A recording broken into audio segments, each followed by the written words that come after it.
Bismillahirrahmanirrahim. Assalamualaikum warahmatullahi wabarakatuh.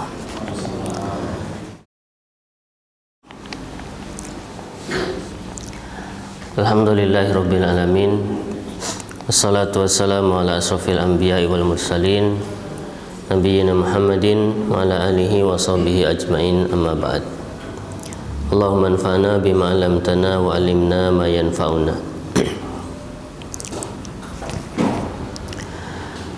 Ikhwah fillah, para jamaah salat subuh rahimakumullah. Alhamdulillah, kita bersyukur pada Allah Subhanahu wa taala masih diberikan banyak kenikmatan. Di antaranya kita mampu melangkahkan kaki dari rumah kita menuju ke masjid untuk melaksanakan salat berjamaah. Terlebih lagi setelah sholat kemudian dilanjutkan dengan kewajiban yang lainnya, yaitu menuntut ilmu. Mudah-mudahan apa yang kita amalkan ini Allah catat sebagai kebaikan, ya, menjadi amal jariah untuk kita semuanya. Salawat dan salam semoga dilimpahkan kepada Nabi kita Nabi Muhammad SAW serta keluarga, para sahabat dan para pengikutnya. Insyaallah mulai malam ini kita akan bahas salah satu kitab para ulama, judulnya Fiqhut Ta'amul Al-Usari wa qabasatun min baiti nubuwah. Kalau diterjemahkan, fiqhut ta'amul artinya fikih bergaul. At-ta'amul itu bergaul atau muamalah. Al-usari yang sifatnya usroh, ya, keluarga. Jadi memahami bagaimana bergaul di dalam keluarga. Wa qabasatun min baiti nubuwah, dan potongan-potongan atau kutipan-kutipan dari rumah kenabian, ya, dari rumah Nabi SAW. Nah, dari judulnya insyaallah kita bisa memahami atau mengambil kesimpulan bahwa kitab ini nanti akan berisi tentang panduan atau bimbingan hidup berkeluarga. Keluarga itu mencakup orang tua dan anak, ayah, ibu, kemudian anak. Bagaimana muamalah istri kepada suami, kemudian suami kepada istri, orang tua kepada anak, anak kepada orang tua. Itu yang akan dijelaskan dalam kitab ini. Buku ini ditulis oleh salah seorang murid dari Syekh Muhammad Nasiruddin Al-Albani rahimahullah, yaitu yang bernama Syekh Abu Abdillah Mustafa bin Al-Adawi hafizahullah ta'ala, atau yang lebih kita kenal dengan Syekh Mustafa Al-Adawi. Pada aslinya, ya, buku ini hanya sebuah muhadarah atau ceramah atau daurah yang disampaikan oleh beliau. Tapi karena faidahnya sangat banyak dan bagus, kemudian ceramah tersebut ditulis, ya, atau dibukukan. Nah, maka jadilah buku yang akan kita bahas ini. Nah, pagi ini kita akan coba bahas, ya, mulai dari muqaddimah. Baiknya nanti para jamaah, ya, sambil menyimak, sambil melihat juga Ya, boleh terjemahannya, boleh yang Arabnya. Jadi nanti silahkan dicari ya masing-masing. Anda juga mencari tapi belum dapat ya. Kalau PDF-nya insya Allah banyak ya di internet. Nah, kita baca dari muqaddimahnya dulu. Qala al-muallif Asy-Syaikh Mustafa Al-Adawi hafizahullahu taala. Bismillahirrahmanirrahim. Al-Muqaddimah. Yang pertama sekali beliau tentunya memuji Allah Subhanahu wa taala, kemudian berlindung kepada Allah dari keburukan jiwa-jiwa kita, dari keburukan amal-amal kita, kemudian mengucapkan 2 kalimat syahadat. Setelah itu beliau berkata,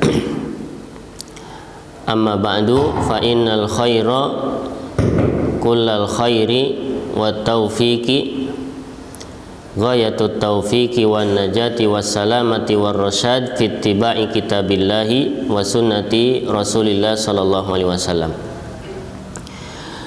Sesungguhnya kebaikan yang sesungguhnya dan taufik yang sebenar-benarnya taufik dan keselamatan dan bimbingan itu berada pada mengikuti kitabullah dan sunnah Rasulullah sallallahu alaihi wasallam. Ini kalimat pertama. Jadi beliau menyebutkan kebaikan yang sebetul-betulnya kebaikan dan taufik yang sebetul-betulnya taufik, yaitu mengikuti Al-Quran dan As-Sunnah. Itulah kebaikan ya. Jadi kalau ditanya kebaikan itu apa, ya kebaikan adalah mengikuti kitabullah dan sunnah Rasulullah. Apa itu taufik? Taufik adalah mengikuti kitabullah dan mengikuti sunnah Rasulullah.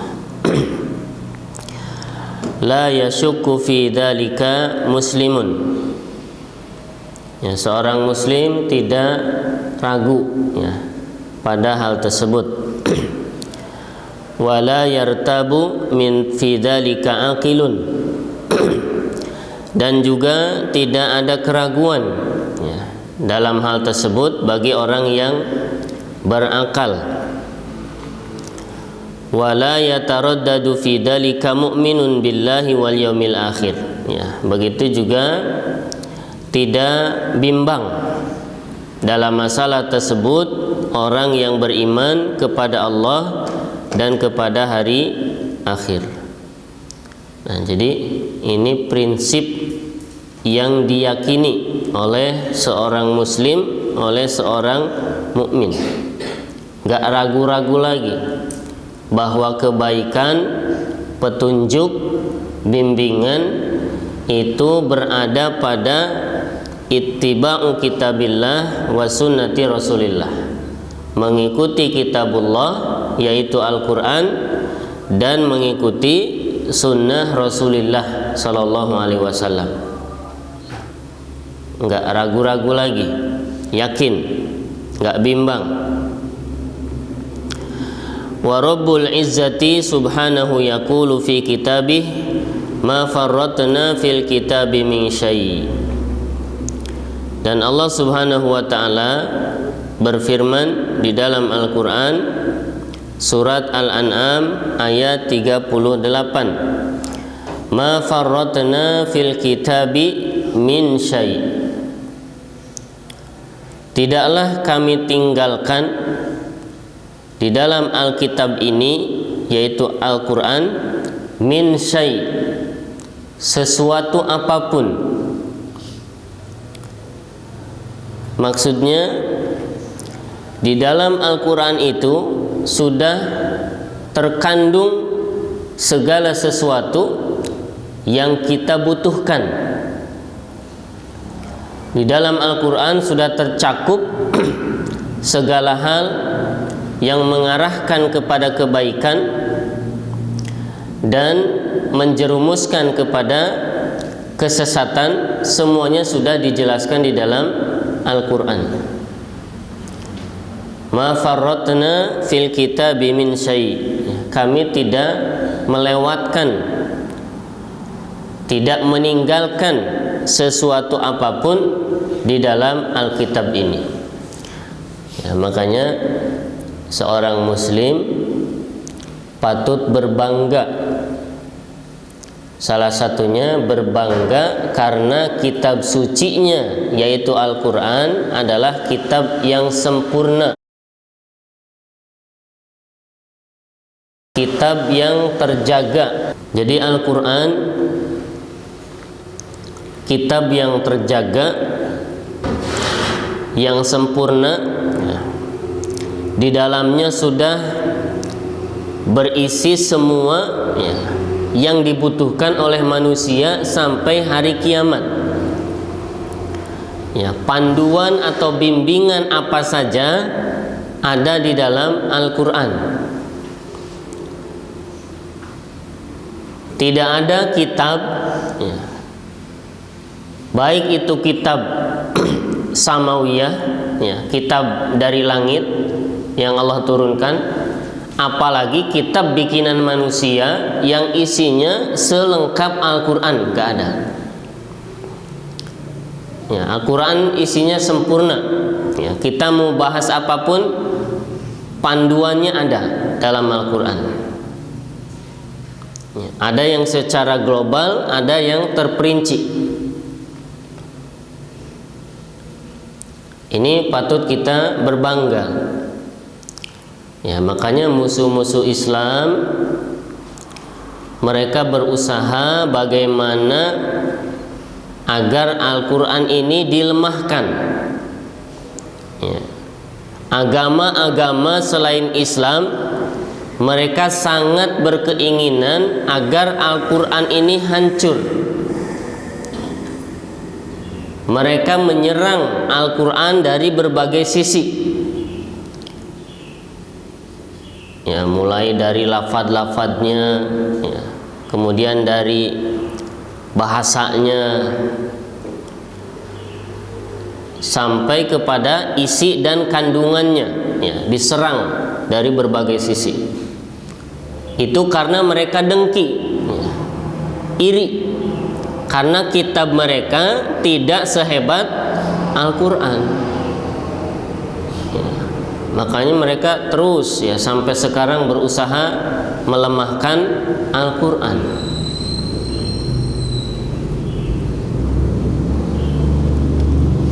Misalnya mereka mengatakan bahwa Al-Quran itu diturunkan ala sab'ati ahruf, dengan tujuh bahasa atau 7 huruf. Ada 7 macam bacaan, qiraat sab'ah. Kemudian berkembang jadi qiraat asyrah. Ada 10 qiraat. Orang-orang yang benci kepada Islam mereka mengatakan Al-Quran itu nggak jelas. Riwayatnya banyak. Ada bacaan ini, ada riwayat ini, ada banyak, nggak jelas. Berarti nggak valid. Sebetulnya yang diturunkan oleh malaikat Jibril, yang dibawa dari Lauhul Mahfud kemudian dibacakan kepada Nabi Muhammad SAW, itu bacaan yang mana? Kalau ada 7 model bacaan yang dibacakan oleh malaikat Jibril, ditalkinkan kepada Nabi Muhammad, itu bacaan yang mana yang betul? Ini salah satu bentuk serangan dari orang-orang yang dengki kepada Islam. Cuma sayangnya mereka tidak memahami ilmu Al-Quran. Orang yang tidak punya bekal, maka dia tidak akan bisa menyerang. Jadi orang kalau mau nyerang Al-Quran, dia harus belajar Al-Quran dulu. Kalau cuma belajar sedikit-sedikit terus dia nyerang Al-Quran, maka serangannya nggak berbobot. Ya, makanya serangan kayak tadi sangat mudah dipatahkan hanya dengan satu hadis Nabi saja. Ya, bahwasanya Nabi SAW beliau melegalkan atau membolehkan Al-Quran itu dibaca dengan riwayat manapun, dengan qiraat manapun, ya, selama riwayatnya itu mutawatir. Boleh, Nabi sendiri yang melegalkan, ya, karena pada masa sahabat itu sudah terjadi. Ya, ada seorang sahabat membaca dengan bacaan model seperti ini. Sahabat yang lain bacaannya beda, ya, dengan bacaan yang seperti ini. Kemudian diadukan kepada Nabi SAW. Kemudian Nabi membenarkan semuanya benar. Nah, selesai sudah. Ya. Tapi mereka kemudian menyerang dari sisi yang lain, ya, bahwa Al-Quran ini sebagiannya sudah hilang, sudah dihapus. Ya, jadi ketika Al-Quran ini dibukukan pada masa Utsman bin Affan radhiyallahu an, ya, karena dulu Al-Quran itu tidak seperti sekarang, ya, tercecer, ya, ada yang tertulis di daun, ya, ada yang berupa hafalan saja. Kemudian dijadikan satu kitab, satu mushaf. Kemudian Utsman bin Affan memerintahkan, ya, yang dimushafkan itu satu bacaan. Nah, kemudian orang-orang yang benci dengan Islam, ya, mereka mengatakan pada saat itu beberapa ayat dihapus, ya, dibuang, ya, sehingga kebenaran ayat Allah Subhanahu wa taala, inna nahnu nazzalna dzikra wa inna lahu lahafidun, sesungguhnya kami yang menurunkan Al-Qur'an dan kami yang akan menjaganya, itu patut dipertanyakan. Karena Al-Qur'an tidak terjaga. Ya, buktinya ada ayat-ayat yang terhapus. Bahkan orang-orang Syiah mengatakan Al-Qur'an yang sempurna itu yang di tangan mereka. Al-Quran yang kita baca, kata mereka, itu hanya sepertiga saja, ya, sepertiga. 2/3-nya lagi ada pada mereka, ya, dan itu sedang dibawa oleh imam mereka yang sedang mereka tunggu-tunggu. Ya, nanti imam itu akan datang, ya, dengan membawa Al-Quran yang sempurna tadi. Nah, orang kafir yang melihat perbedaan paham tentang Al-Quran ini, karena mereka menganggap Syiah itu Islam, kemudian mengatakan bahwa Al-Quran itu sebetulnya tidak terjaga, ya, dan Allah gagal menjaga Al-Quran. Ya, jadi sebegitu bencinya mereka kepada Al-Quran, sehingga mereka terus berusaha bagaimana caranya bisa melemahkan Al-Quran. Akan tetapi Allah Subhanahu wa ta'ala menetapkan bahwa Al-Quran ini akan terus terjaga, ya, dari sisi mana saja. Huruf-hurufnya nggak akan hilang satu huruf pun. Kemudian dari bahasanya, bahasa Arab, ya, orang begitu membenci Arab, membenci bahasa Arab, ya, itu sebetulnya bukan benci Arabnya, bukan benci bahasa Arabnya. Mereka membenci bahasa Arab karena kitab kita Al-Quran itu dengan bahasa Arab. Itu urusannya. Makanya mereka bagaimana caranya bahasa Arab ini jangan sampai dipelajari. Ya, bahkan bahasa Arab ini dijadikan, ya, bahasa yang rendah, kastanya kasta rendah. Ya, sekarang itu orang bangga kalau mereka bisa menguasai bahasa asing, ya, bahasa Inggris, ya, bahasa Korea, bahasa Jepang, itu yang digembar-gemborkan. Mereka berusaha gimana caranya orang malu, ya, kalau berbahasa Arab. Nah, ini salah satu strategi orang-orang kafir. Bukan bahasanya yang mereka benci, atau bukan sukunya yang mereka musuhi, ya, tetapi sebetulnya yang sedang mereka musuhi adalah Al-Quran, karena Al-Quran itu berbahasa Arab.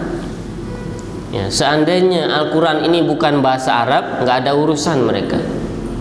Ya, tapi karena ini berbahasa Arab, maka mereka berusaha, ya, memusuhi Arab, ya, dan membenci bahasa Arab.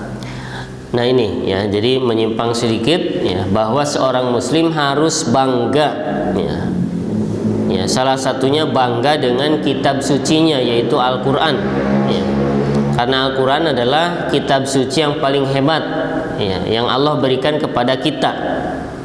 Ya, kitab-kitab terdahulu, ya, Taurat, Injil, kemudian Zabur, isinya itu sudah tercakup, ya, di dalam Al-Quran.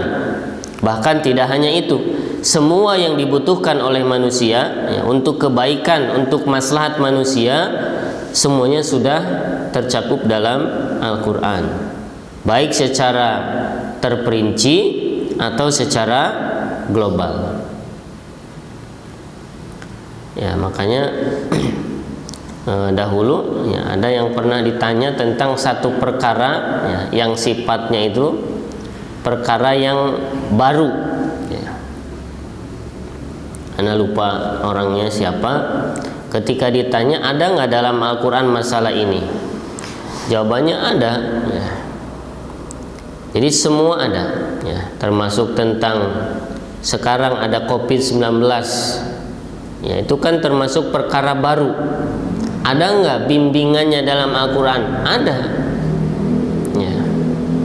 Allah berfirman, fas'alu ahla dzikri in kuntum la ta'lamun. Tanyalah kepada ahlu dzikri jika kalian tidak mengetahui.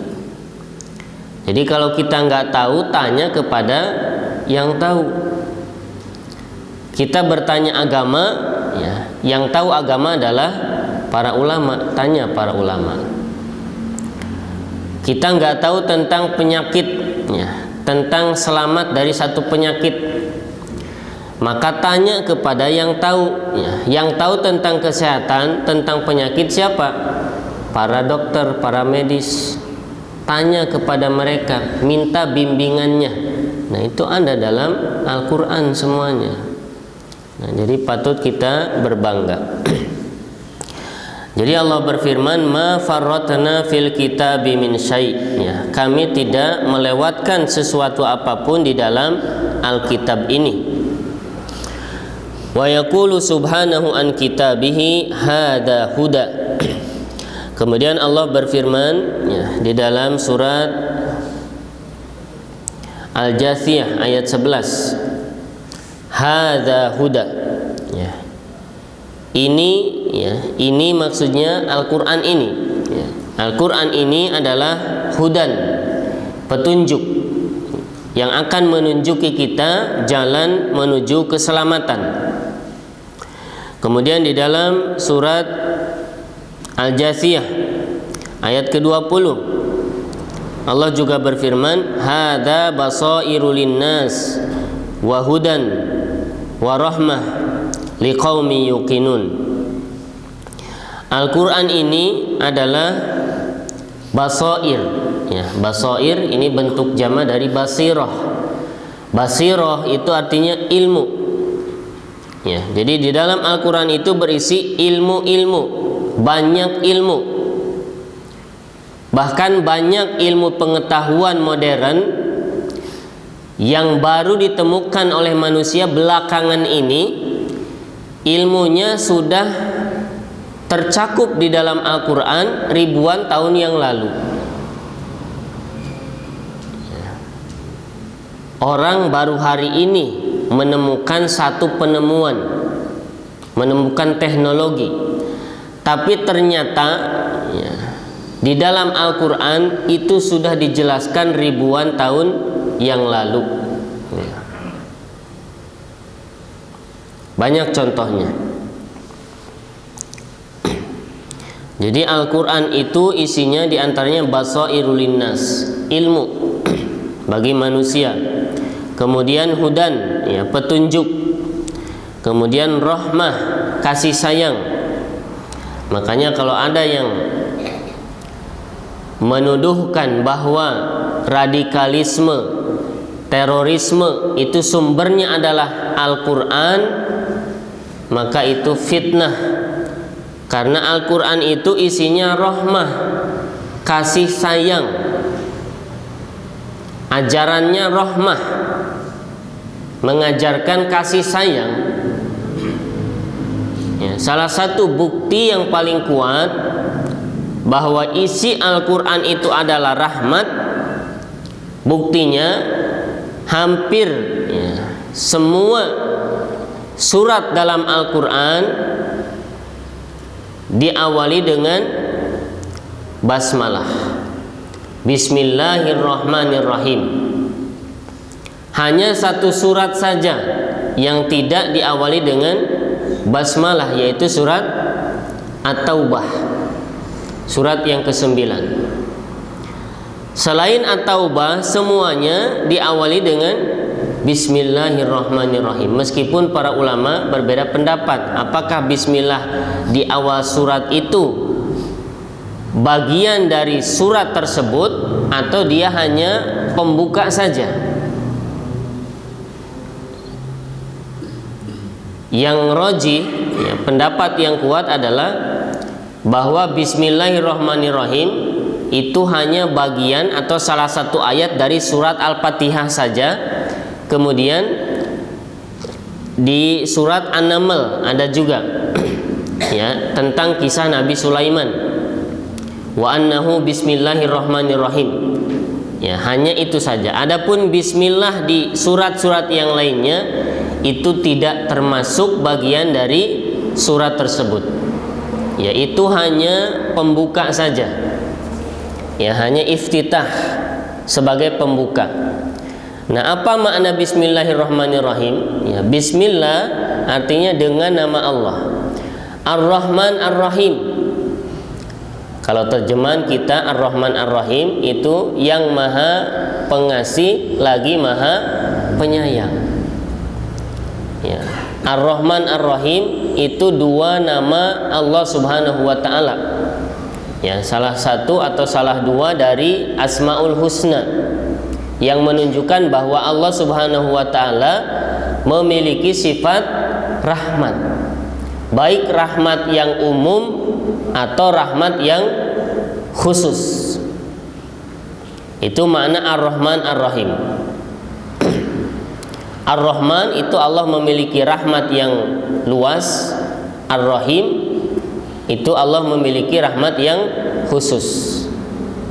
Ya, kalau Rahman itu untuk seluruh makhluknya, ya, rahmat yang Allah berikan kepada seluruh makhluknya, itu Ar-Rahman. Kalau Ar-Rahim itu rahmat yang hanya Allah berikan kepada orang yang beriman. Apakah orang-orang kafir diberikan rahmat? Diberi, ya, tapi rahmat yang umum.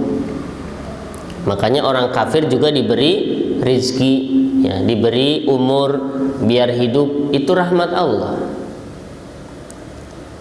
Tapi mereka tidak diberi rahmat berupa hidayah Islam, tidak diberi rahmat berupa mendengarkan ayat-ayat Allah. Nah, rahmat itu hanya diberikan kepada orang yang beriman. Nah, jadi setiap surat dalam Al-Quran di situ diawali dengan Bismillahirrahmanirrahim, yang menunjukkan bahwa Allah itu punya sifat kasih sayang. Terus orang menuduh Islam sebagai sumber terorisme, ya, maka ini nggak benar. Itu salah satunya. Jadi Al-Quran ini kata Allah rahmah wa rahmatan liqaumi yuqinun, sebagai rahmat bagi orang-orang yang yakin. Kemudian wa sunnatu Rasulillah sallallahu alaihi wasallam mubayyinatun li kitabillah. Dan sunnah Rasulullah, ya, hadis-hadis Nabi itu sebagai penjelas, ya, bagi kitabullah, ya, penjelas bagi Al-Qur'an.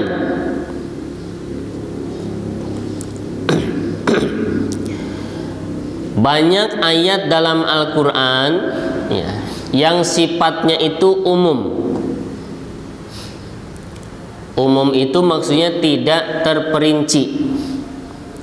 Nah, rinciannya kemudian dijelaskan di dalam As-Sunnah.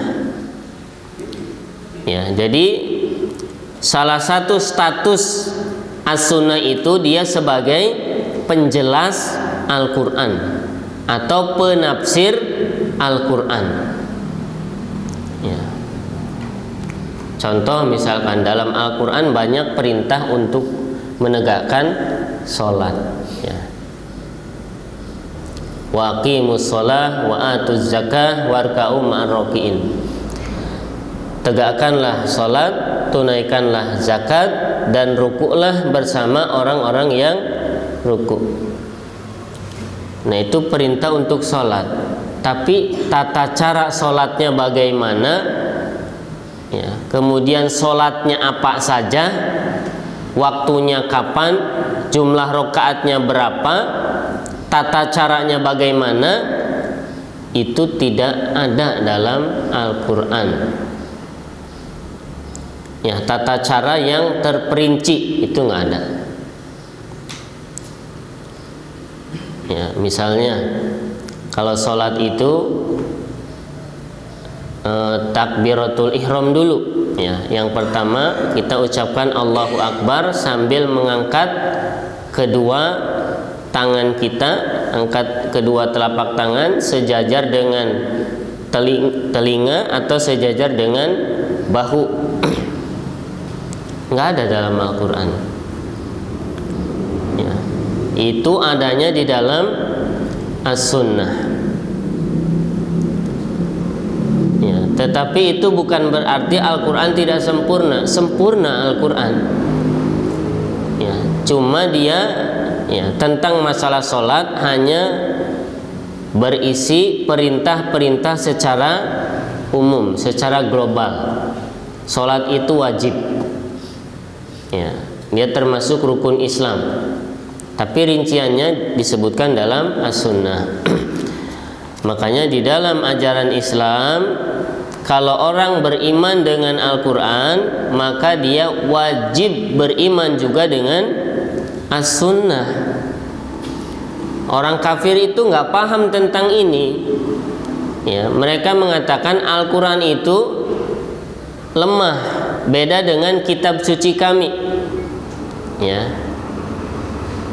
misalkan apa, Injil atau Taurat atau yang lainnya. Ya, Al-Quran itu, ya, dia butuh kepada penafsiran. Ya, jadi ini kan Al-Quran itu kalamullah, firman Allah, tapi dia butuh penafsiran dari Nabi Muhammad, ditafsirkan oleh Nabi Muhammad. Ya, padahal tafsir Nabi Muhammad itu katanya dia ucapan manusia, bukan firman Tuhan, kata mereka. Adapun kitab kami, Injil atau Taurat yang mereka akui ini murni firman Tuhan. Gak ada atau gak butuh kepada tafsir dari manusia. Itu serangan mereka. Ya. Tapi tadi sudah Anda jelaskan, orang kalau nyerang tapi nggak paham, serangannya nggak berbobot. Makanya mudah dipatahkan hanya dengan hitungan detik. Ya, cukup kita bawakan firman Allah Ta'ala, wa ma yantiqu anil hawa in huwa illa wahyu yuha. Nabi Muhammad itu dia tidak berbicara sesuai hawa nafsu, tapi bicaranya itu adalah wahyu. Sudah habis, ya. Kata mereka, tafsirnya Nabi Muhammad itu bukan firman Tuhan, ucapan manusia.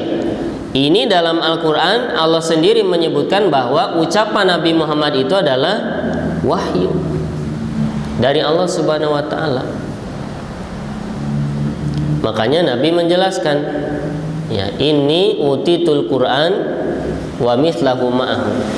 Saya diberikan oleh Al-Quran oleh Allah Subhanahu wa Ta'ala berupa Al-Quran dan yang serupa dengan Al-Quran, yaitu As-Sunnah tadi. Jadi As-Sunnah itu sebagai penjelas. Makanya dalam Islam orang yang beriman kepada Al-Quran wajib dia beriman kepada As-Sunnah. Dan gak bisa orang hanya beriman kepada Al-Quran gak mau beriman kepada As-Sunnah. Gak bisa. Ya, nanti rancu beragamanya, susah. Ya, misalnya tadi sholat. Orang yang hanya beriman kepada Al-Quran tapi tidak beriman kepada As-Sunnah, ketika sholat mereka gimana? Ya sholatnya hanya yang disebutkan dalam Al-Quran saja. Sholatnya hanya 3 waktu, ya, di awal hari, di akhir hari, sama di pertengahan. Karena itu yang disebutkan dalam Al-Quran. Ya, tarafain nahar wa zulafam minal lail. Di 2 ujung hari, ya, siang, 2 ujung siang, kemudian di 1 waktu malam. Hanya 3 waktu. Kemudian sholatnya gimana bacaannya? Ya sesuai dengan yang diajarkan dalam Al-Quran, ya. Faqra ma tayassara minal Quran, hanya itu mereka yang dibaca. Bacalah apa yang mudah dari ayat-ayat Al-Quran, ya. Nah, jadi nggak sesuai. Nah, maka wajib beriman kepada As-Sunnah sebagaimana kita beriman kepada Al-Quran. Itu prinsip dalam Islam.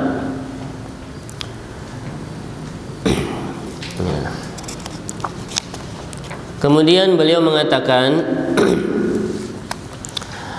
falamma kana al-amru kadzalik lazima kullu harisin 'alal khair an yulimma bi akbari qadrin mumkinin min kitabillah wa min sunnati Rasulillah sallallahu alaihi wasallam.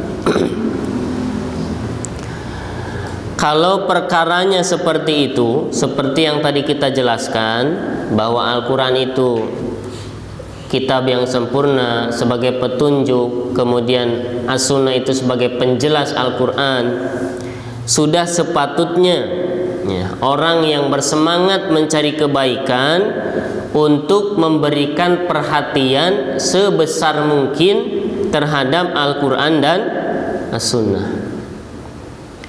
Ya, kalau tahu Al-Quran dan As-Sunnah itu kedudukannya dalam Islam sangat penting, maka kita, ya, yang semangat mencari kebaikan harus memberikan perhatian yang terbesar untuk Al-Quran dan As-Sunnah. Pelajari Al-Quran, ya, pelajari ilmu Al-Quran, supaya ketika ada orang menyerang Al-Quran kita bisa membelanya.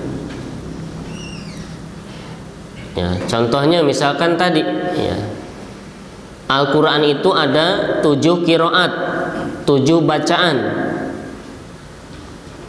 yang dibacakan oleh malaikat Jibril kepada Nabi Muhammad. Itu qiraat yang mana? Nah, kita nggak akan bisa jawab kalau kita nggak belajar. Karena di luar sana banyak orang-orang yang berusaha gimana Al-Quran ini ditinggalkan, dihancurkan. Banyak orang yang berusaha seperti itu. Nah, kalau kita sebagai pengikut Al-Quran, pembela Al-Quran, gak mau belajar, gak mencurahkan waktu kita untuk belajar Al-Quran, terus siapa yang akan membela? Ya, alhamdulillah sampai saat ini masih banyak para ulama yang ahli Al-Quran, yang membela Al-Quran dari serangan musuh-musuh Islam. Ya, tapi ulama ini kan manusia, ya, dibatasi oleh usia. Ya, nanti mereka wafat. Nah, maka kita berkewajiban menyiapkan generasi.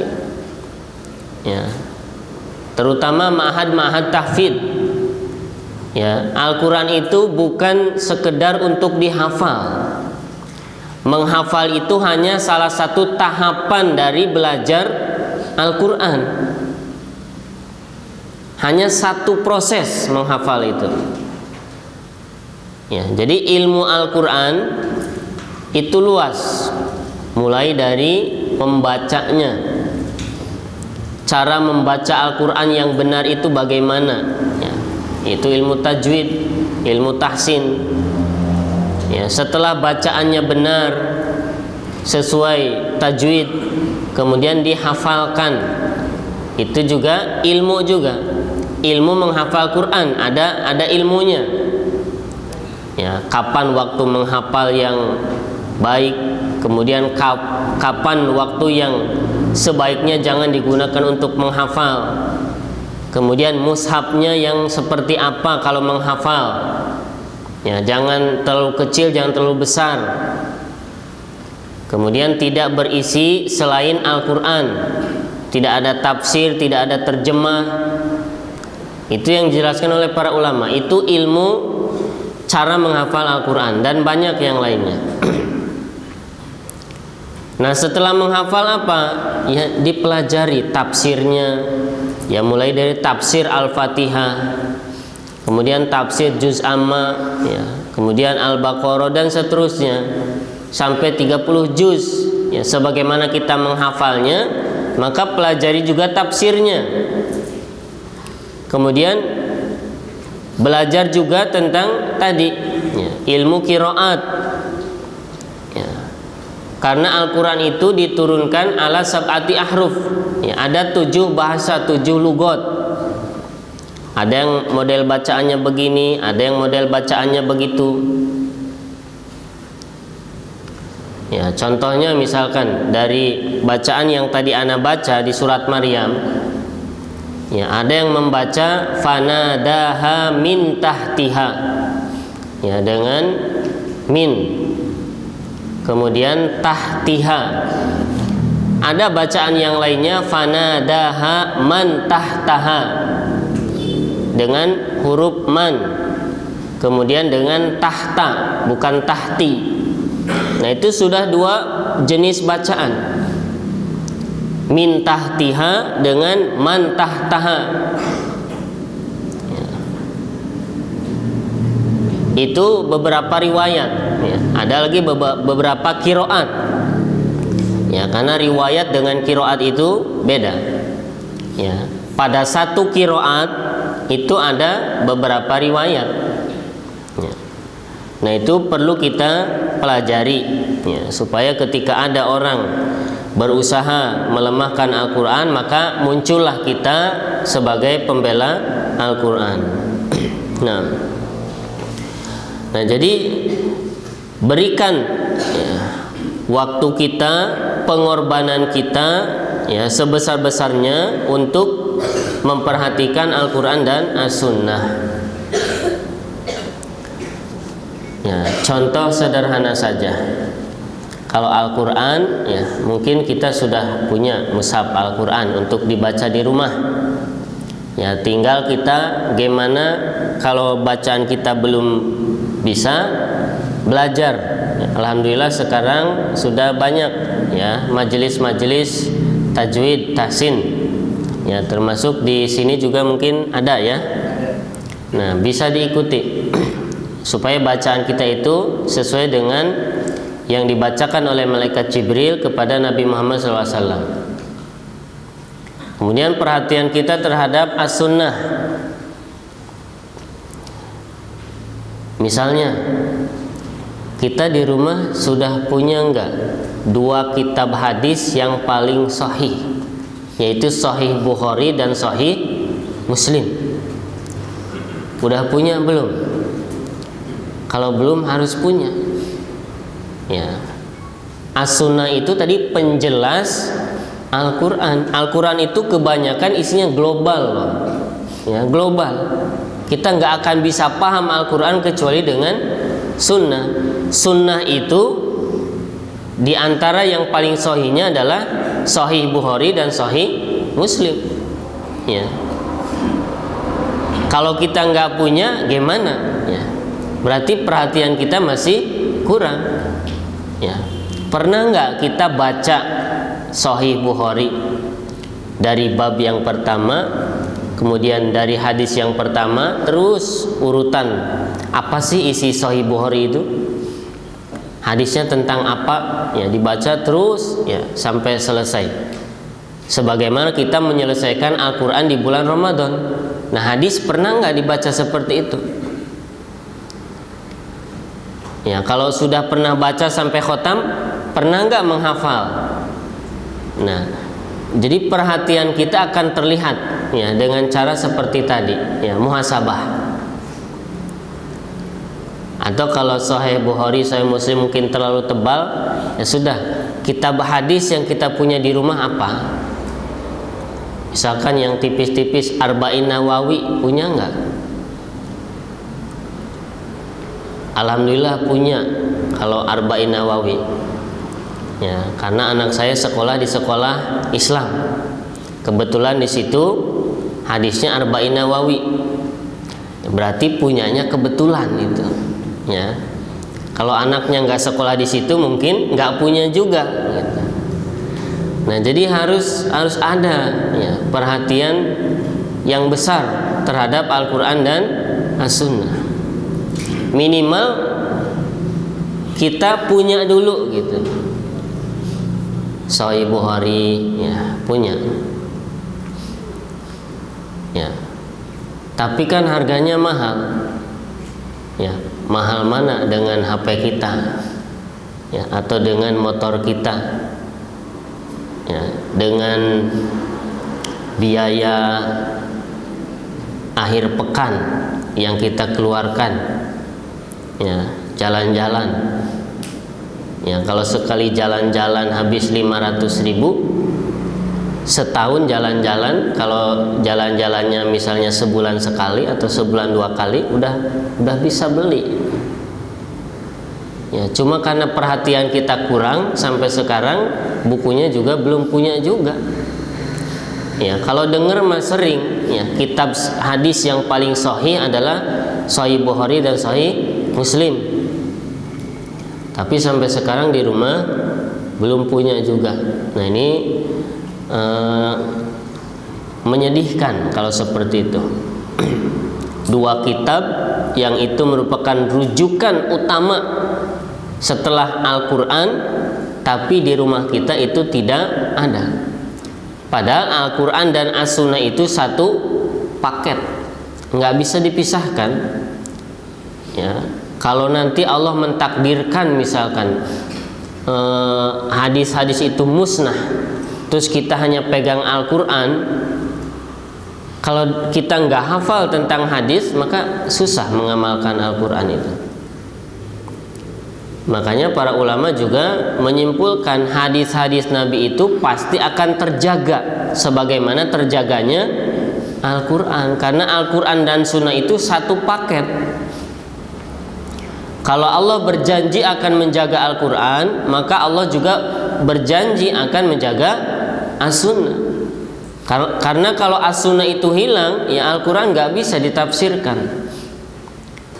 Nah, dari situ para ulama menjelaskan berarti As-Sunnah juga akan terjaga.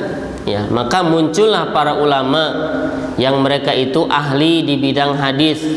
Mereka bisa membedakan mana hadis yang dhaif, mana hadis yang hasan, mana hadis yang sahih, mana hadis yang mutawatir, mana hadis yang ahad, mana hadis yang tersambung, mana hadis yang terputus, mana yang mauquf, ya, mana yang marfu, dan seterusnya.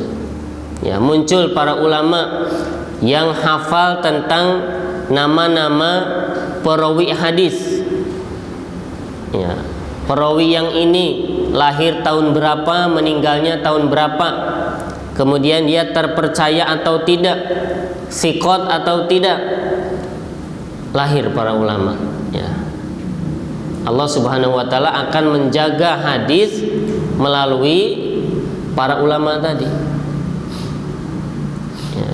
Kalau perjuangan para ulama sampai sebegitu hebatnya, minimalnya kalau kita tadi bukunya aja dulu beli, kemudian simpan di rumah, kemudian baca, dicicil satu-satu, satu hari satu hadis, tapi urut, ya. Itu akan bermanfaat. Apalagi sekarang zamannya canggih teknologi, tinggal download ada di HP kita, tinggal mau bacanya aja, ya. Nah itu, jadi kata Syekh, sudah selayaknya, seharusnya orang yang semangat mencari kebaikan untuk memberikan perhatian yang besar terhadap Al-Quran dan As-Sunnah. Nah, sampai di sini kajian kita. Insya Allah kita lanjutkan di pertemuan yang akan datang, masih membahas muqaddimahnya, ya. Masih ada beberapa halaman lagi muqaddimah, ya. Setelah itu nanti akan kita bahas bab yang pertama. Wallahu a'lam bishawab. Wassallallahu ala nabiyina Muhammad wa ala alihi wasallam. Wa akhiru da'wana anil hamdulillahirabbil alamin. Fadal, kalau ada pertanyaan dari antum, silakan. Bismillahirrahmanirrahim. Assalamualaikum warahmatullahi wabarakatuh. Tadi dijelaskan bahwa Al-Quran ini adalah kitab yang telah sempurna, ya. Di situ dimuatkan semuanya ada. Bagaimana ada yang mengatakan seseorang yang bisa atau mengamalkan dengan salah satu bagian dari Al-Quran itu, misalnya yang pernah saya dengar dulu itu fal yang talatof di dalam surat Al-Kahfi, itu bisa memukul batu karang sampai pecah. Kemudian ada juga yang mengamalkan Al-Quran itu untuk sesuatu yang bisa, yang lain-lainnya, bisa kekuatan atau mungkin bisa untuk sesuatu yang lain. Itu bagaimana hukumnya seperti itu? Iya. Di dalam Al-Quran Allah Subhanahu wa Ta'ala menyebutkan bahwa Al-Quran itu salah satunya, selain yang tadi disebutkan sebagai petunjuk, sebagai ilmu, sebagai rahmat, kemudian dalam ayat yang lain disebutkan sebagai syifa, sebagai obat. Orang sakit dibacakan Al-Quran bisa sembuh. Sakit apa saja, ya, baik sakit dalam atau sakit luar, termasuk orang digigit ular atau digigit hewan berbisa, atau dia mungkin terjatuh kemudian berdarah, luka, atau terkena goresan pisau, ya, dibacakan Al-Quran dengan izin Allah bisa sembuh, karena Al-Quran itu obat. Tapi setahu ana tidak ada, ya, ayat atau hadis yang menjelaskan bahwa Al-Quran ini bisa memberikan kekuatan yang sifatnya kekuatan fisik, ya. Misalnya tadi, ya, orang baca surat Al-Kahfi, ya, wal yatalattof, kemudian bisa menghancurkan batu, ya.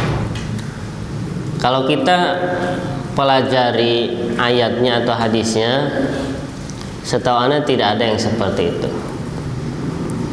ya. Jadi kalaupun ada orang baca wal yatalattof kemudian mukul batu terus hancur, yang pertama itu dengan kehendak Allah Subhanahu wa Ta'ala. Tapi tidak berarti bahwa ayat tersebut, ya, memang memiliki kekuatan yang fungsinya seperti tadi. Apa buktinya? Buktinya tidak ada yang seperti itu pada masa Nabi Shallallahu Alaihi Wasallam, ya, tidak ada.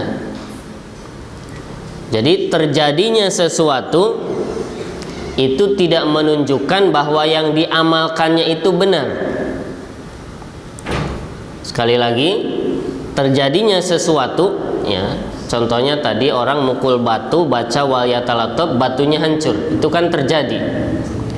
Terjadinya sesuatu tidak menunjukkan bahwa sesuatu yang diamalkannya itu adalah kebenaran. Sama seperti orang berobat ke dukun atau ke tukang sihir, bisa sembuh tidak? Bisa, ya, bisa sembuh. Ya, jadi berobatnya dia ke dukun kemudian sembuh tidak berarti bahwa berobat ke dukun itu benar. Tetap berobat ke dukunnya itu salah dan haram meskipun sembuh.